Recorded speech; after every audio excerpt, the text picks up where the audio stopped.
As one story ends, the next begins. 3 words to describe Zlatan, that's kind of difficult. Flamboyant. Strong. Determined. Warm. That he's complex. Big smile. Winner. Technical. Proud to be from Malmö. Self-confident. Incredible. Great man. Weak, strong, brilliant. Cool.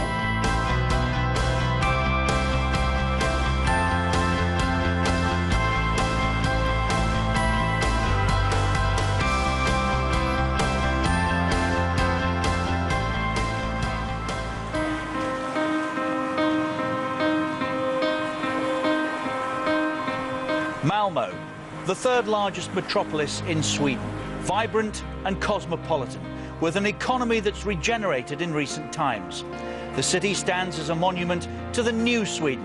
It's a city notable in football terms for Malmö reaching the European Cup final of 1979.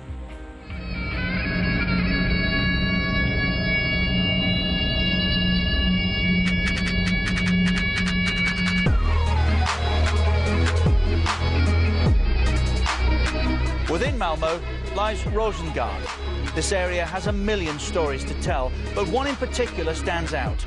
This is where Sweden's greatest footballer was brought up, where his first steps on a path to greatness were taken. This is the story of Zlatan, of who he is, of what he is, and of where he came from.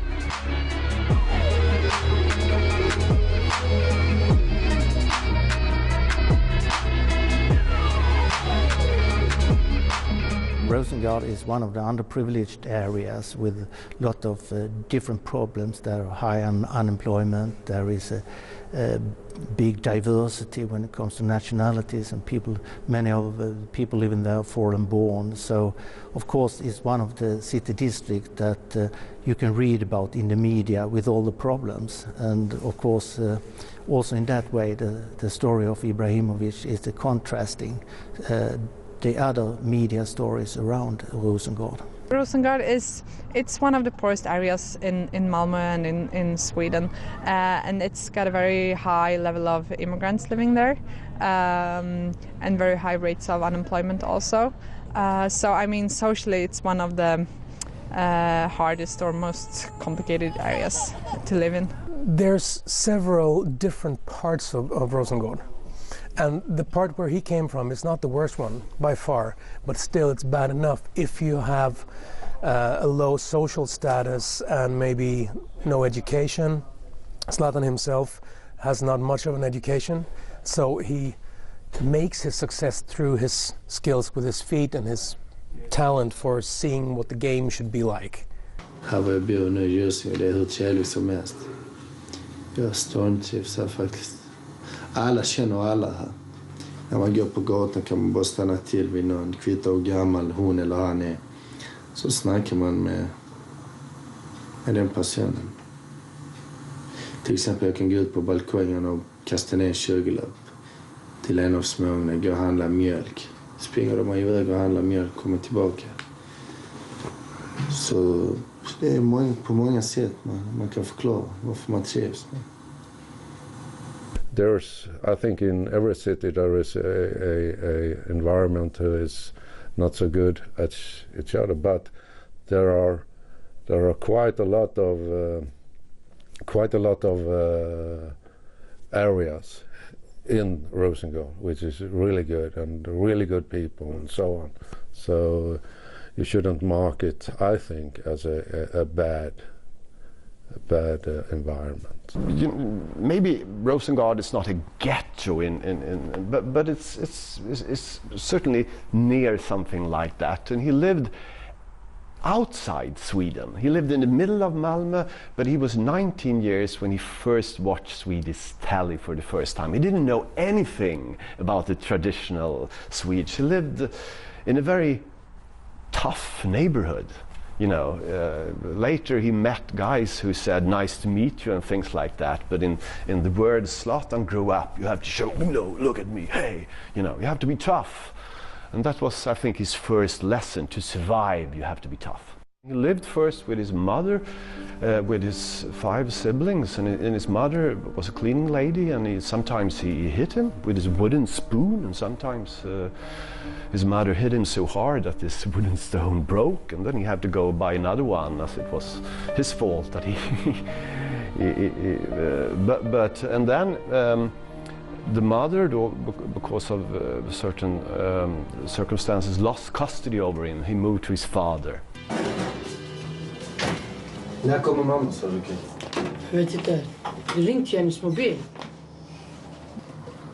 He loved his father, he loves his mother as well, but back in those days his father was sort of traumatized over the Balkan War. He was drinking heavily, and I think he didn't even see Zlatan. He was just sitting there at the telly, you know, seeing the latest news about the war, and were drinking. So Zlatan was out all day, nicking bicycles, and you know, he was a little thief back then. He is a good bike stealer. He was. When he was young, he stole some bikers and he makes with him. Not that with me, with he used to run good from the cops when he stole bikes, and you know. He was a very fast guy. Yes. Yeah, he must trust on himself, and he learned that from Rosengård, because all the people here in this place trust about themselves, and after that others can do something in the future. He's very important to us because we look after him. He is a good player. Maybe we can say a lot of people in Rosengård, there's Alaska, love Zlatan because he is a special player. When he was asked about the travel he did from this this problematic Rosengård to buying one of the big villas down by the sea, he was asked what did that travel mean to him. He looked into the camera and he said that Zlatan may leave Rosengård, but Rosengård never leaves Zlatan.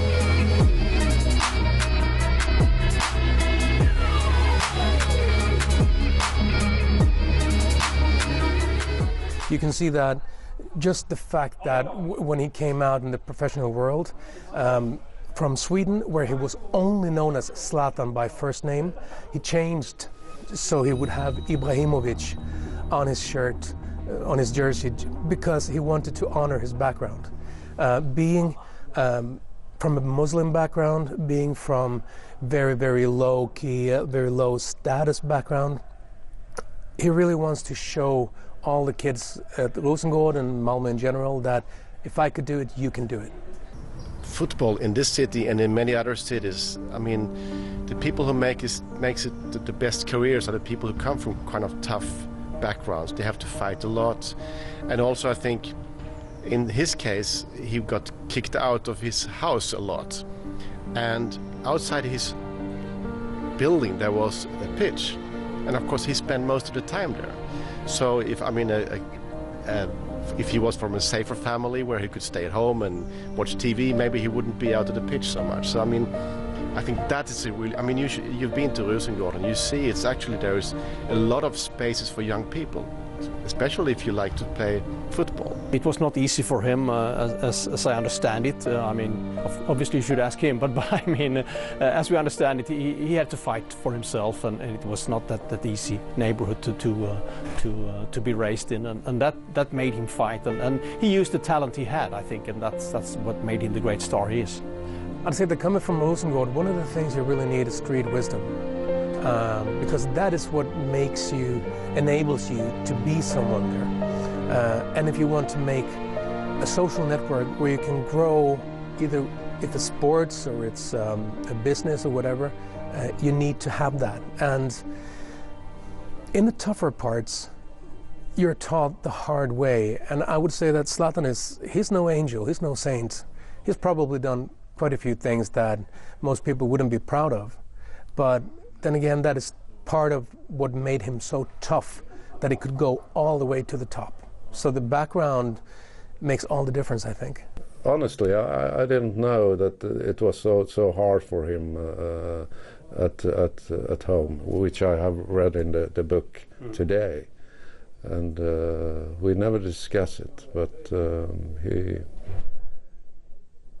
he managed to hide it on the practice in a way. So I was always open to my players to if they have some problems. I wanted them to come to me and talk about it, but we didn't talk about the problem he had at that time. Zlatan was honest, fun, creative in his language, and with a lovely smile. So he had everything the camera needed. I mean, he was a great character for a film. Din egen insats? Nej, jag spelar okej. Men kanske miss för många chanser. Många sekvenser du lättar och trixar och leker. Händer inte att de blir lite förbannade nästan när du lurar bort dem? Nej, jag bara skojar lite med dem ibland. Sånt som kom. Okay, jättebra Zlatan.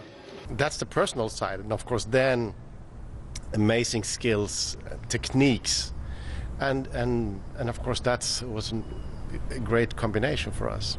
The first time I met him, and then I was really nervous, of course, because I really wanted to write this book, and I was nervous meeting Zlatan, but he didn't really see me at all, I thought. You know, he was talking about other things, and then suddenly he asked me the first question, and he said to me, "David, do you believe in God?"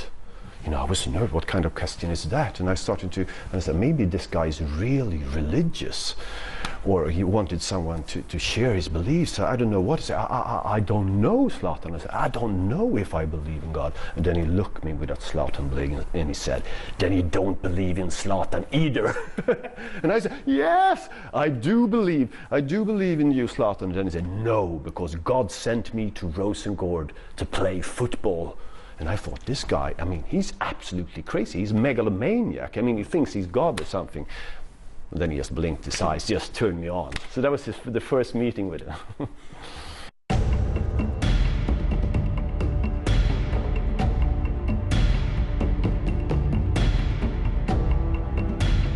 His father and mother didn't have any money, you know, he didn't have this nice clothes. He has been talking and writing a lot about coming to the richer areas because he went to a school where there were rich kids and he couldn't buy the same clothes as them. He didn't have the new shoes. His colleagues in the Malmö FF, they have this, you know, football shoes cost 2,000 with kangaroo shin. I mean, he's bought his shoes for 59 crowns, you know, in this food store. I mean, as a teenager, you want to fit in, and he felt that he didn't, and that I think was quite hard for him. One day he showed me, I mean, you were out, I said, when you were a kid. So what was it like when you come home in the evening? He said, come, David. And we walked to the fridge and he opened it, and I was, you know, amazed because it was full. The fridge was all these Italian delicatesses all over. And he said, you know, David, it's still like this. If not my fridge looks like that, you know, I get anxiety, I get anger. And then he remembered his childhood when he come home, and in the anger and hunger was beating him, and he thought the same thing every time, may it be something. And then he said to me, some days I was hungry as a wolf and there were only beers in the fridge. And that, David, is a pain in that I will never forget. He felt poor and he felt different in a way that can be really hard for a teenager. In the early childhood, I mean, nobody ever noticed him. I mean, his mother was, you know, occupied with his work, and all his other brothers and sisters, and his father with the war. So if any grown-up saw him, they thought, I mean, what is this guy gonna steal or something? They didn't see him in any positive way. The only place where they sometimes saw him in a positive way was on the football ground. So I think football was the first way for him to be seen in a positive way. A lot of things that made him great is still there. And of course, part of it is, of course, this kind of the social revenge. I'm going to show them. That's very strong in him. And I think that's very strong in others, like Zidane, or you can talk about other big footballers. They have this kind of social revenge too. He's, in one way, he's this tough, very secure guy, but deep inside he's still this insecure kid from the ghetto. So he has this inside, and I think he uses it, this insecurity and this anger that his childhood gave him. You know, this anger, I want to show them. They think that I'm just this little, you know, immigrant kid, but one day I will show them.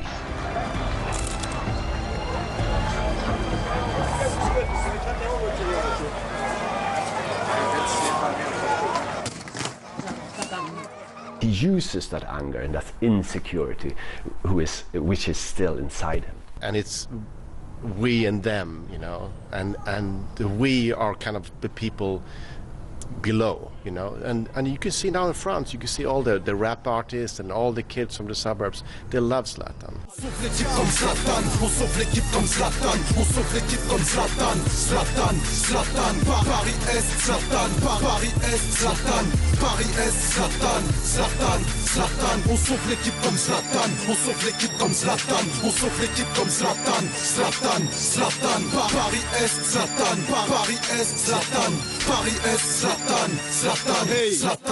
And I think that's really interesting because it's exactly the same feeling here in Sweden.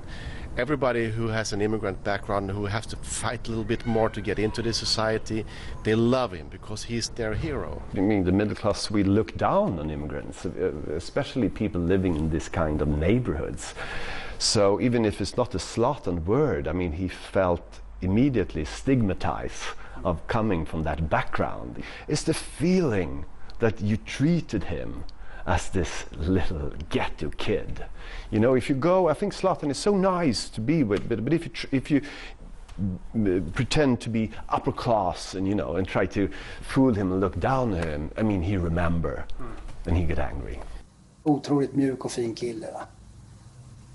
Hans bakgrund gör ju att han kanske har den här mer tuffa och kaxiga attityden. Det är en slags mask eller ett försvar för honom mot han kanske ser angrepp både från höger och vänster. Men vi pratar ju mycket med honom och det är en fantastiskt fin kille, va? Ja, jag känner ibland att jag kan vara lite så kaxig. Men alla har sin kaxighet, men alla har sina gränser. Jag kanske går för långt ibland. Men det är inte så som folk tror, att jag är så kaxig idiot, jag fattar ingenting. Utan jag har mina gränser. Jag kan även vara ödmjuk ibland. Jag väljer oftast vara mest kaxig. För annars kan de trycka ner mig lätt, tycker jag. When the fathers, he had beat a guy in the club, and the fathers wrote this list that Zlatan Ibrahimovic don't belong in Malmö FF. And I think that's incredibly important for him. If you must imagine, he come there to this club with all these middle-class kids, and he didn't have money, he didn't have the right way to talk, and then the fathers wrote a list that he didn't want him in the club. And that was important, of course, and you can deal with this in all kinds of ways. You can just quit. I mean, I don't care about these brats, or you can try to be like them. But he understands that he will fight and show them. And I think that's an important moment in his career.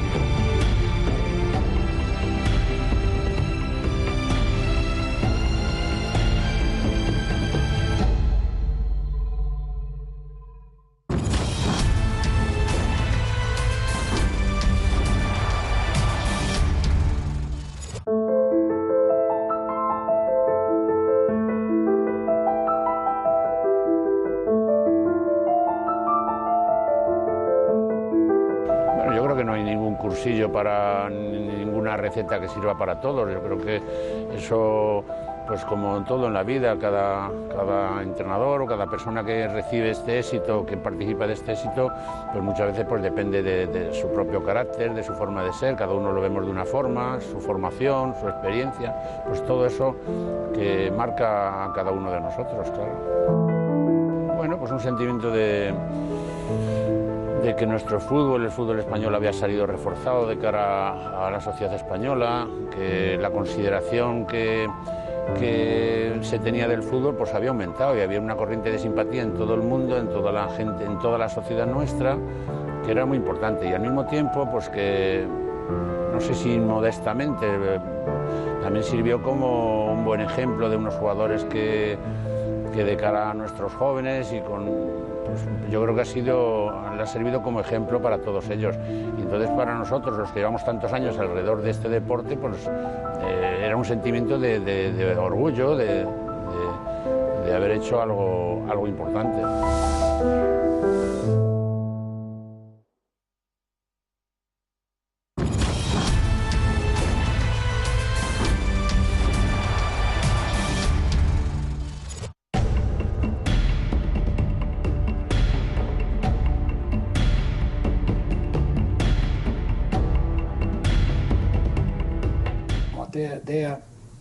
Det är en av de största talang, kanske den största jag någonsin har sett komma fram. Han har egentligen allt. He wasn't stand out at that time so much, and he came to Malmö when he was 12, I think, and I was the coach for the under-16 team, and so you work with your players, and then okay, someone could tell you about the player, but I didn't heard about him or have seen him before I got him at the team. I think he was not ready by then. He was not a fantastic talent at very early age. He grew from 15, 16 to 18, 19 very, very fast. And there were actually a few talents that were considered to be better than him in the early days. But 18, 19, he really turned out to be a super talent, and then nothing could stop him. And his mindset was there from very early on, I would say. Jag gillar till exempel dribbla, det vet ju hela Sverige. Jag gillar dribbla. Så ibland istället för att passa dribblar jag. Så visst kan en lagkamrat bli sur, men det är sånt som händer. Det är inget. Utan det är rätt kul. För att man ska vara kul. Och rätt kul är det långt att spela egentligen. My thoughts about young player is that they are not finished. Like they must work with everything. But he was exceptional technical player, so that I couldn't teach because he was so good at the technical skills. Zlatan was a good player, but not so physical. But he's a fantastic technical. Okay, what's your style of play? Technical. Technical, because you're very big. Yeah, but I have very technical feet.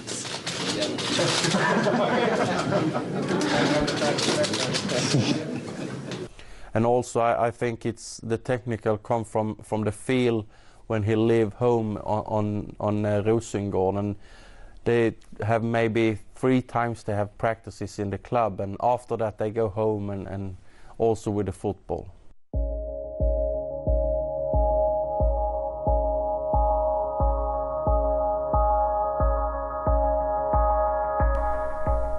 His life was number 1 football, number 2 perhaps school. I don't know, but and family of course. But number 1 was football. So I think he when he could, 24/7, he played football wherever it was. If it was outside in the yard, outside their apartments and so on, he played football everywhere. And that's one of the reasons I think he's been a good player, because he has done so many training hours for himself. Then he became so good as he is. He loved football, the best friend in the world. When I think from he was born in 81 and to today it's a family, and the boys in the family and his wife, and after that it's the football.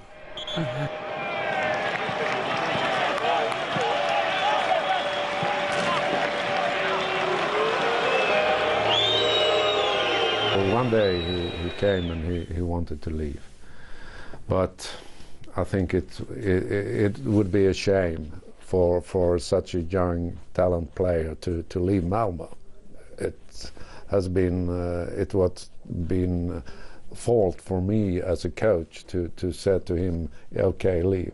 So I took my amateur psychology and talked to him. Ola and my second coach took the practice that time, and we stood at the field and talked for 1 hour, 1.5 about why and and so on. So next day he was at the training. I think we have a respect for each other, and I could tell him it's not good to do that or that, and he respect that, and I also respect him because he could tell me why should I do that, and I want to do that. I find it better to do it like this way, and okay, do it that way, and we see what's happened. He's always liked strong, authoritative men, and he was, of course, brought up in an area where men were supposed to be authority, so. But it's important for him. He likes authoritative, strong men, but to have to see him, And he said, I want to be a strong leader myself, but I want to understand that players have to be different, and they must be allowed to be different. Is that where it went wrong with Guardiola? Yeah. He wanted all the players treated the same? Yes. And there was a different word for him. I think in Barcelona he just felt again as this immigrant kid who come to Malmö with this well-behaved middle-class kid who didn't understand him. And I think there was the same story all over. And Guardiola didn't understand him, and he couldn't really cope with that kind of character.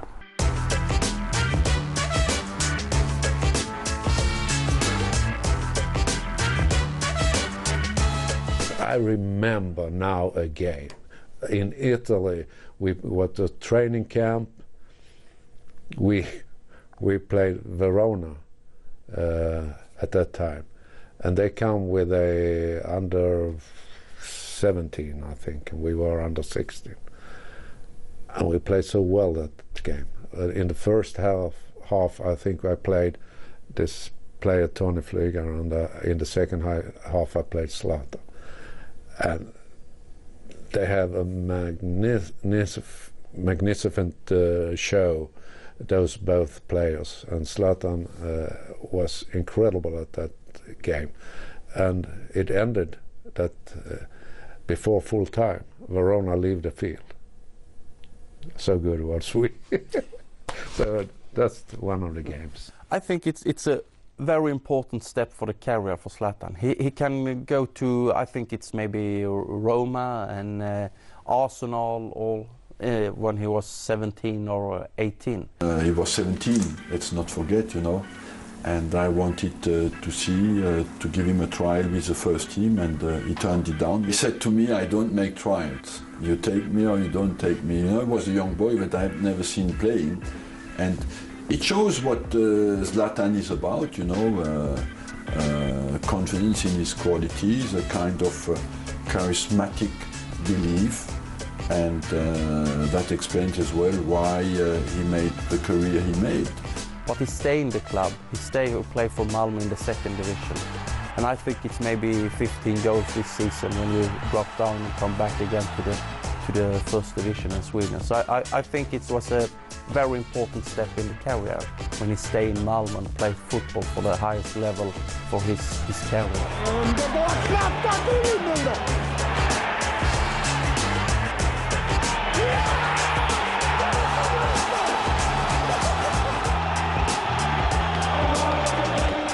Young players, they don't set up different goals for them. They are already at the big clubs and so on. So, but I think Zlatan has always have some goals for him in the future, and step by step taken them. Yeah, he was a very good player. That was his first real season. We played second division. I mean, one of the few years we ever did it, and he was, of course, he was not one of the stable, established players in that sense, but he could really make a difference in that league, of course. He go up to the first division, and also we drop down, and we come back again with a senior team, the first team here in Malmö. And everybody talking about Zlatan in Malmö. I remember his first game here at home when he scored twice, and we did 2-0 against one of the top teams from Stockholm. That was really one of the memories from his career here. So happy after the game and confirmed to me and Johnny and talking about the game. It's a fantastic story when we was 13 years old and we have see him all the way up to the success story with Malmö. Jag har fått ett antal, kan jag säga, samtal om honom, och det är inte 1, 2 eller 3, det är många alltså. Ja, i stort sett alla länder. Kan vara agenter, det kan vara talangscouter och så, men de har fått samma svar allihopa, och han är inte till salu.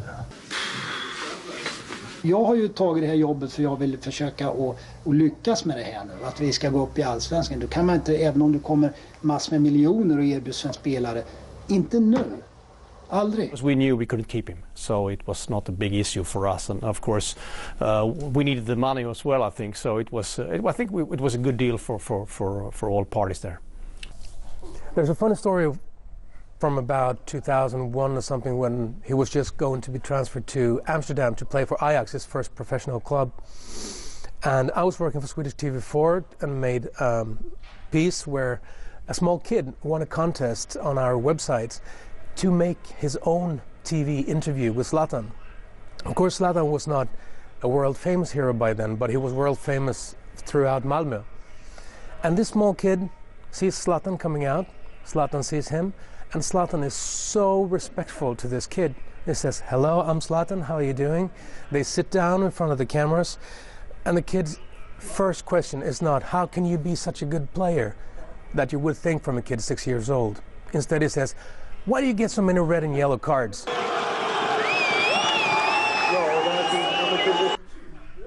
And Zlatan, being a star, maybe he would be offended.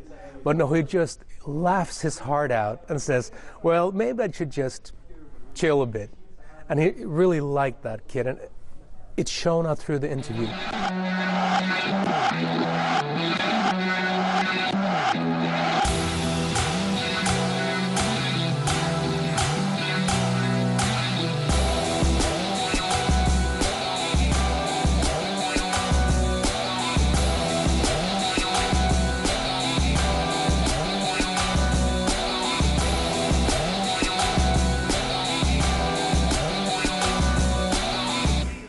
Ronaldo was his idol from, I remember we were at Milan. And we're looking for the Fiorentina against Inter Milano.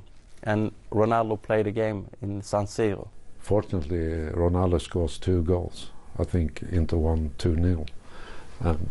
And that was happiness for Zlatan to see his idol scoring 2 goals. And he said to Johnny, "Johnny, I will play on this stadium." And he says, "I'm going to be here one day." 5 years later we play in Juventus and they play against San Siro, so it's fantastic. He wanted to be better and better, and that's one of the keys to his success, I think. He's always have goals, and that's good. I think it's a success story with Zlatan. His ambitions, he come to when we have some. It's important to say it's very good in school, but he's said to I go from the school and I will play football now, and he also I will be the best player in the world. Zlatan är ju ett, man ska inte säga närheten av problembarn, men han har en kaxig attityd, och samtidigt så vi får acceptera lite av hans förhållande kanske. Men samtidigt så börjar han väl komma in i det här att han ska hitta sin plats i laget här. Han är liksom inte stjärnan än. Han tror att han är det. Men om man förstår att han tror det ibland, i och med som tv, tidningar, fans, haussar upp. Det kvitt han kan stå och hålla bollen i luften och ute vid hörnflaggan så är han ju ny Maradona. Vi är 10 andra på plan som kan gå ut och hålla den i luften vid hörnflaggan. I think he was before he really delivered all the results and all the fantastic things on the pitch. I think he tried to use his confidence and to some extent he was above and considered him to be above the other the people around him. And I think to some extent that is disturbing some people, especially in a society like the Swedish one, where you're supposed to be very even to everybody, and it's a very in that specific mindset that we have here, I think. Han är jävligt egoistisk också. Det finns ju massor med lägen när vi springer oss fria där Zlatan helt enkelt inte ser det. Där en enkel passning skulle innebära en jättemålchans.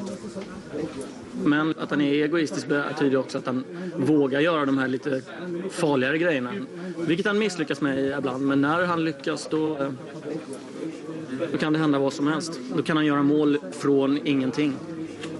Muhammad Ali was the love of his father. You know, when they had this good time together, they were certainly not watching Swedish telly. They were watching old videos of Muhammad Ali and George Foreman and all things. I'm young, I'm handsome, I'm fast, I'm pretty, and can't possibly be beat. And I think he immediately loved that attitude.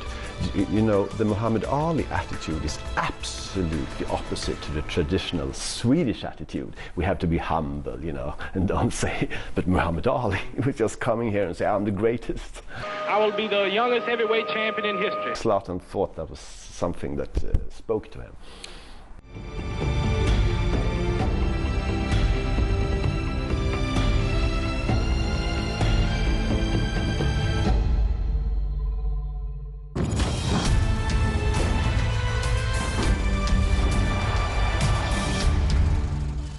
There is a feeling when you score a goal. It's hard to describe. You lose yourself. It's an explosion of emotions. You can't control it. Thousands cheering with you in the stadium. Millions worldwide. You've made it happen. Now, scored in the Premier League. That's special. The Barclays Premier League, the most exciting league on the planet, exclusive on BeIN Sport.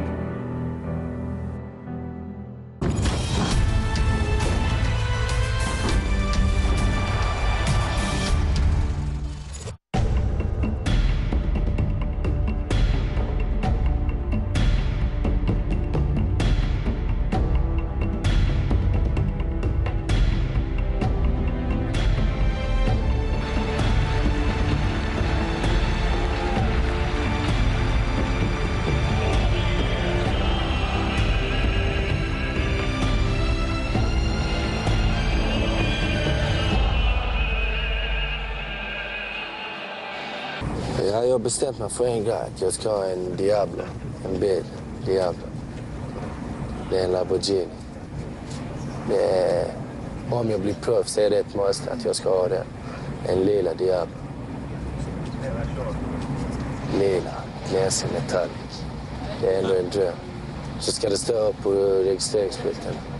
Toys, leksak. På engelska. I remember when we flew to Amsterdam when he signed his contract with Ajax. And we flew out and flew back together, and we went with him when he checked to find his new house, or he got his new sponsored cars, and you know, he could have whatever he wanted. And then on the plane back, he showed me he had five Ajax t-shirts or shirts, and he got them for free. And he was sitting in the plane counting, oh, this must be shirts for like 5,000 crowns. You know, he was still amazed by that he got for free something worth, you know, which is now not even 2 seconds of blinking his eyes on the pitch, you know. But at that moment, he was still in this moment of shifting identity from being a very poor boy to being someone, you know, who's rich forever. It's kind of a very interesting moment. Det känns konstigt när jag får bara komma in och välja. Vad vill du ha det? Man får vänja sig. Of course, it means, from a kid from that upbringing, it means a lot. It means that he has succeeded in life. But I think it's more that we value him as a great player. I think it's important for him that there's not other people who earn money on him. He wants to be paid as much as he's worth, and I think that's important for him. He's a guy of competition, and when you compete about everything. So of course, then the competition is to earn most and make the most money. It's not because of what he wants to use the money for something. It's just because it's fun to be better paid than other players and make more money. It's kind of a stupid, boyish competition, not so interesting, I think, but it's normal. And I also think that he feels that a lot of people tries to make money out of him, and then he said, okay, if you want to make money, I want to make money. So that's the fight he's in.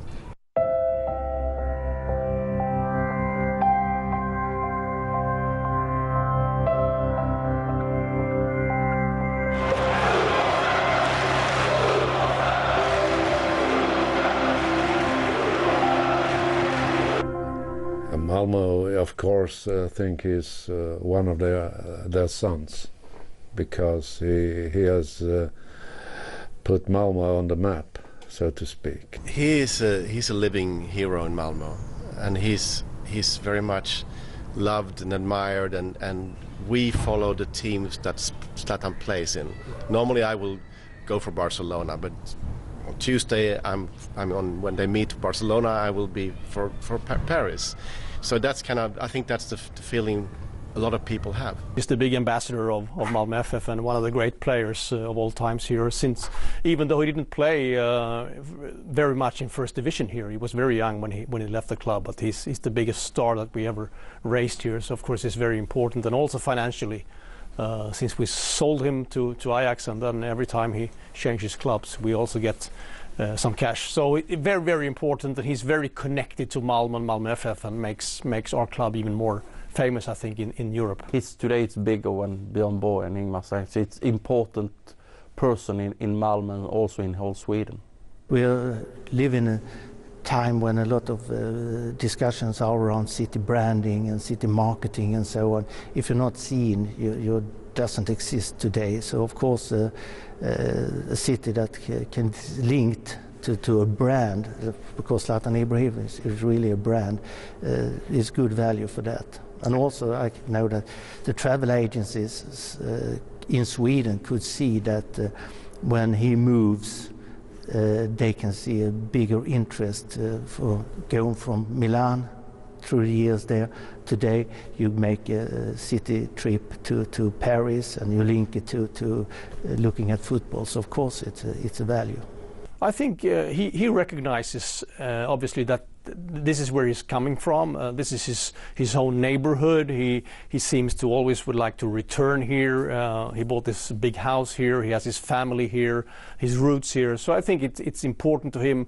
However, of course, now he's a global person, traveling everywhere and living everywhere in many places. But I think he will always come back to Malmö.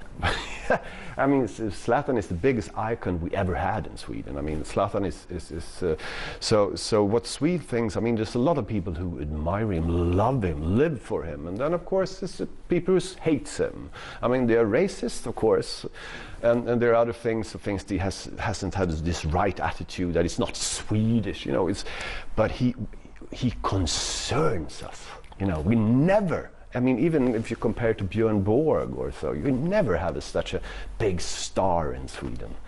You know, I travel the world a lot as filmmaker, and my films travel too. So I've been to all continents over the last years, and wherever I go and I say I'm from Malmö, people will say Zlatan Ibrahimovic. And of course, there is no one else from this city who has kind of that brand, and I mean, of course, that's extremely cool. I can go in a taxi in Managua, Central America, Nicaragua, or in South Korea, or, you know, New Zealand, wherever, and it's Zlatan Ibrahimovic.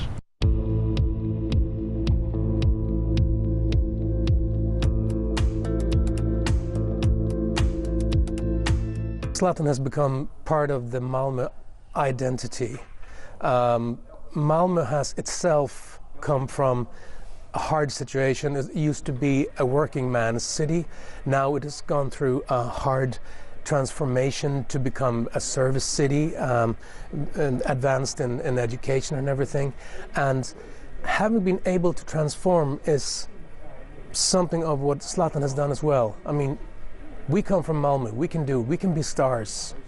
That's part of the Zlatan heritage, I would say. If you're interested in football and you're young in Malmö, you know about Zlatan Court. It's a significant mark because it also shows that Zlatan Ibrahimovic is a part of Malmö, but it's also part of the identity of Rosengård.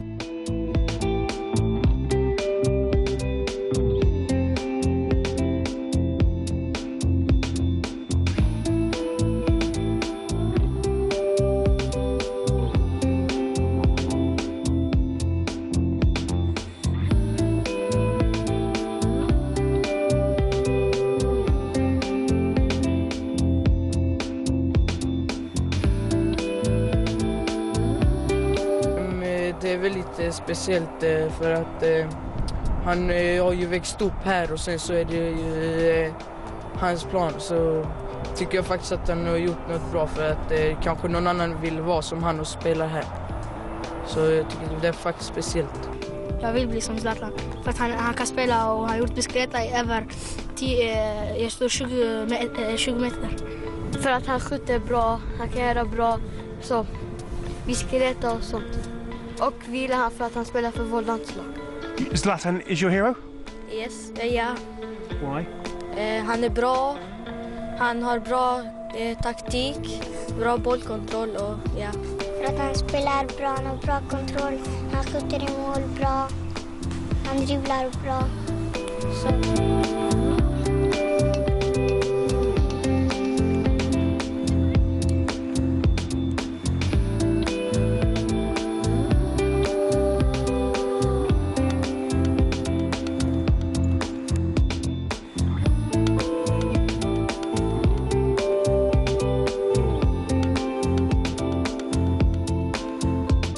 Zlatan is the first real success story.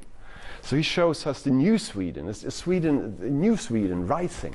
For many kids, he is a role model in that way. That shows that if you really want something, you can do it. And the travel that he's done in sports and in his social position is, of course, a long travel. He's got great importance also for my generation who, I mean, we all grew up in a mixed Sweden with lots of different cultures, and he's been like, I mean, the front person of this generation.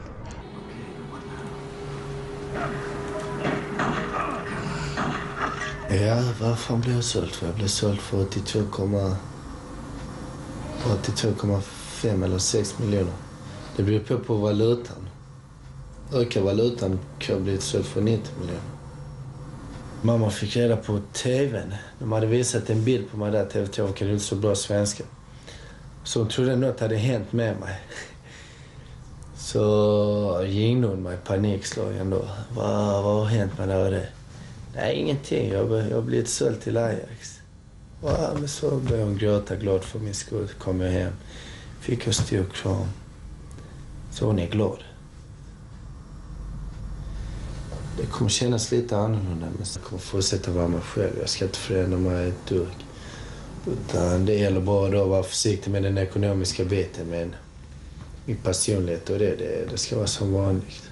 I recognize him, but I also see a very different person, of course. He's grown a lot. He's very interested in things around him. He's a grown-up and very established person. He has experienced a lot over these 10, 11 years since he left here. And of course, I see the boy in him when I meet him, but I also see a grown-up man with a family and taking all responsibility for the environment where he's working and where he's living. So it's both yes and no, but I recognize him still, I think. If you go out in Malmö and see youngsters, 8, 10 or whatever, playing football somewhere at the grass or something like that, and you ask them, who are you? I'm Zlatan. always. There are also, of course, another side of that story that I mean, the children in this area, Rosengård, that teachers who are working with them are saying that they are not really working as hard in school because everybody wants to be like Zlatan instead of working in school. So, I mean, there is a backside of the story also. How do you think your book has changed perceptions of him? Maybe abroad as much as... No, it changed. I think we don't remember now because, of course, he has more enemies before the book because people didn't understand him. But now, when they read about his childhood and understand how difficult he has, they understand him more. And I've heard so much. I used to hate Zlatan, but then I read the book and now I love him. But the most important thing for me and for Zlatan is that all these kids who never ever read a book, who thought that books was the kind of most nerdiest thing, you know, they never went near a bookstore or a library, they are now reading.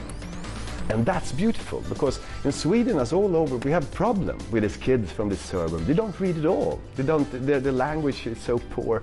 But now they start reading. So Zlatan, I sometimes say that absolutely remember Zlatan for all his fantastic goals and things he did on the plains. But maybe you should most of all remember Zlatan, for he was the guy who made Sweden to read.